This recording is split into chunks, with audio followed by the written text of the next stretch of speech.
Okay, I'm walking my dogs again. It's Sunday evening in Cheshire and it's still raining. It's been raining all day since I took them out this morning.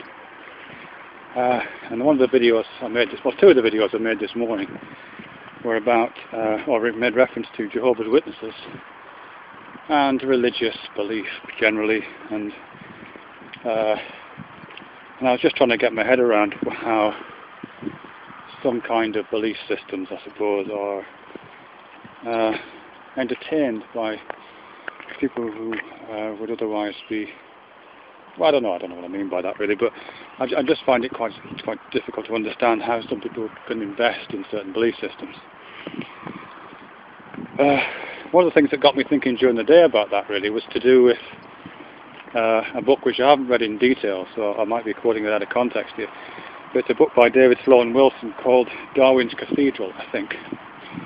And in that he talks about reality. And he says there's two kinds of reality, he says. He says there's factual reality and there's practical reality. And factual reality, he says, is the reality that's described using basically empirical knowledge gathering processes. So you'd establish quite careful criteria for the measurement of some phenomenon, for example. You would set up certain instrumentation or some methodologies for establishing that measurement. You would find ways of validating it, and calibrating the instrument, and all those kind of things around it. Perhaps find ways of building those measurements into a more general theory of this particular phenomenon you're looking at. And you would basically follow that reality describing process, follow the truth of that as far as it would go. And it could sometimes lead you into very counterintuitive places, but you kind of trust the methodology, if you like, because the methodology is established to create what we think of as facts. The other reality that Sloane-Wilsons was talking about was what he calls practical reality. And here I think he's using the word reality and the real as it features in terms like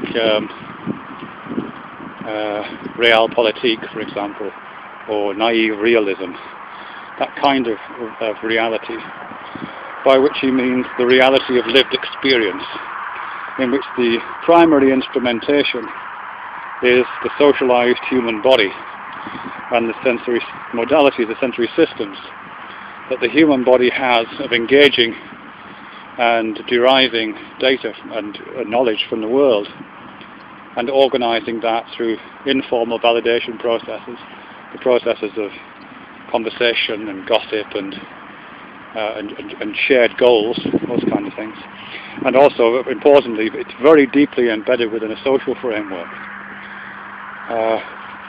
And so, for example, those distinctions that might show up in that is that in terms of practical reality, certain surfaces are what I would call hard.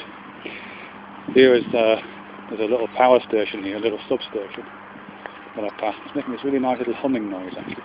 But the fence of this is hard, and so I can talk about this as a hard object, and I can talk about the status of that object as being hard. And that's a completely practical reality in which myself and the fence are lodged. And it would be verified by anybody else who put their hand against it or tried to walk through it or engage with it in any way which used their body as a primary instrument. If I wanted to talk about that fence in terms of factual reality, then I would need to start specifying what the criteria for that fact status was, and the reality status of it was, and what I meant by the reality, what kind of instrumentation I was going to bring to bear, or what kind of theorization I was going to bring to bear. So if, for example, I was bringing a theorization to do with the molecular structure of the metals, the substance that fence is made of, or the subatomic structure of those, or the fields of energy or whatever that compose those subatomic elements, then the terms like hard object wouldn't make any sense at all. They would be irrelevant. They would be not part of that reality. The reality would be described in terms of quarks or leptons or protons or something of that nature, really. And it would be equally real, or it would be real, but it would be really real in a very different way. I think in terms of the social aspect of reality, and this is where Sloane-Wilson is coming in more than the physics bit that I just talked about, is to do with how social facts are kind of arrived at. And I think I'm borrowing from Durkheim when I'm talking about social facts. But so he would talk about social, partly at least, of social facts emerging from the contingent necessities that are that bear upon us as social creatures.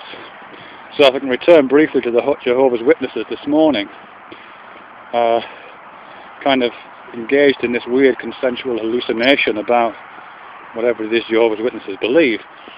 That consensual hallucination is a reality for them because it makes good practical sense. As members of a group, members of a small tribe, if you like, members of a small mutually supporting set of individuals, to believe in what your neighbour believes, to accede, to accept the kind of proposals that your neighbour accepts, to go along with the herd, if you like. I think Sloane-Wilson is criticised at this point because I think it does fly very close to group selection in an evolutionary sense, and I can't remember how he manages to escape from that. But in that sense, the Jehovah's Witnesses are in a reality of their own making. It's a socially constructed reality. It's a practical reality in that it serves a practical need of holding them together as a group, confirming one another's beliefs. It certainly hasn't harmed them, judging by the fact that some of them were driving Saabs and very nice cars. So it'd be practical in that sense. I guess we all live in practical realities most of the time. I don't routinely go up to fences and assume that they're buzzing clouds of atoms. I assume that they're hard surfaces. I can't think of any instance when I've just gone along with a bunch of people in terms of a social fact. Well, I probably have, but not a religious or not a theistic social fact, that's for sure. I haven't gone along with that kind of reality yet. Who knows? It's time yet. It's actually stopping raining now, which is brilliant. It's been a long day and a lot of rain. We've got a leak in our conservatory roof today, so I spent most of the day trying to fix that.